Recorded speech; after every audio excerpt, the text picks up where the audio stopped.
Certains disent qu'elle n'a pas le corps typique d'une haltérophile et d'autres parlent plutôt de la plus belle des haltérophiles. Une chose est sûre, Marie-Lou Dauzois prévaut à une énergie contagieuse et elle marque les gens sur son passage. Voici le portrait d'une athlète à l'avenir prometteur.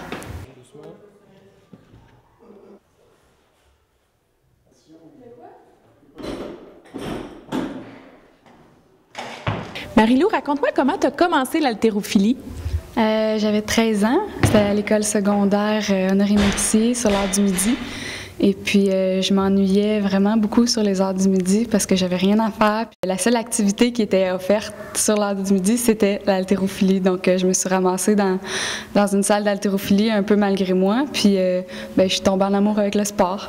Après plusieurs années d'efforts, elle réalise enfin son rêve en participant aux Olympiques.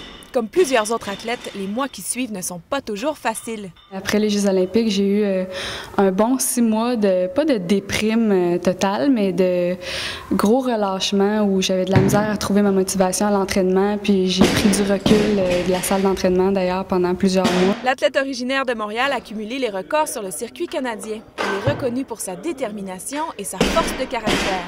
Comme athlète, c'est une fille très, très déterminée et fonceuse.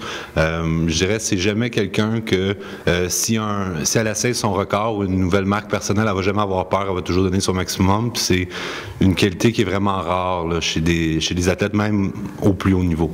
En mai dernier, Marie-Lou a terminé première lors des championnats canadiens seniors. Avec cette performance, elle a obtenu son laissez-passer pour le championnat mondial qui se tiendra en Corée. Maintenant, il y a les championnats du monde, ça s'en vient rapidement. Comment tu te prépares? Comment tu vois ça?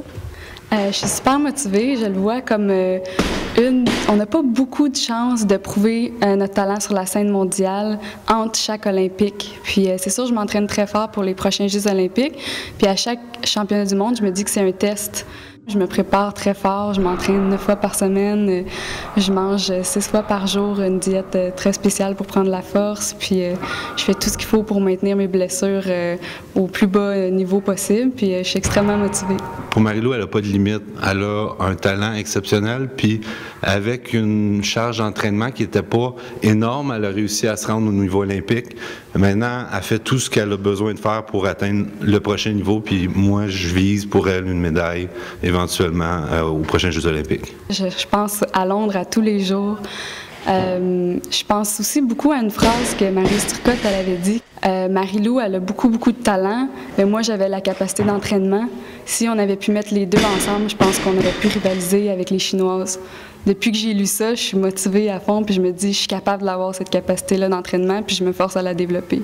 Vous pourrez suivre les performances de Marie-Lou lors des prochains championnats mondiaux qui auront lieu du 17 au 27 novembre, donc la semaine prochaine. Ses collègues Marie-Ève Beauchemin-Nadeau, Christine Girard et Francis Lina-Grenier seront aussi sur place. Valérie Sardin pour le sport au Québec, à Pointe-aux-Trembles.